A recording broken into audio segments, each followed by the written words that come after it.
Hello' guys, আমি এই আমাৰ গড় নবীনা গীৰ্জাত আহিছোঁ। ইয়াত গীৰ্জা ল'বলৈ আহিছোঁ আমি, নবীনা গীৰ্জা, ঘৰৰ গীৰ্জা চাই যাব, দেখাই গৈ থাকিম। এইটো আমাৰ মালিক, ঘৰৰ मालिक नै फैबावबाय जोंना पार्टिफ्रा, गिर्जा खालामग्राफ्रा नै আৰু আহিলে गिर्जा কৰিবলৈ।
बिसोर बे बानाय जाग्रा लोंग्राखौ गावसोरनि दंनाय बेखौ खालामना बानायबाय नाथाय बिसोरनो फैनो जोंहा जेबो राहा गैया बेनिखायनो गथायै बेखौनो बे न'खरनि साफ्रोमखौबो आरो जायफोर बे जानाय लोंनायखौ सङै खावै बानायबाय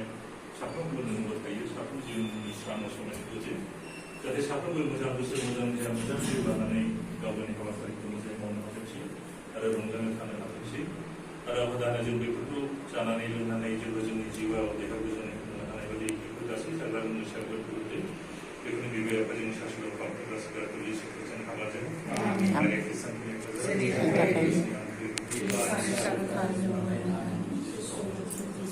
हामबायसै आखाइ सुग्रा बुदों लानानै बिहार गिर्जा गनानै गिर्जा ছুটি হোৱাৰ পাছত কি দিছে খাবলৈ ইয়াত কি আছে গাহৰি মাংস ভাই সালাড এইটো কি আছে জানো এইটো মাছ ফ্ৰাই এইটো কুকুৰা মাংস আৰু এইটো ভাত Aku bukan mau hutlah, apa itu macam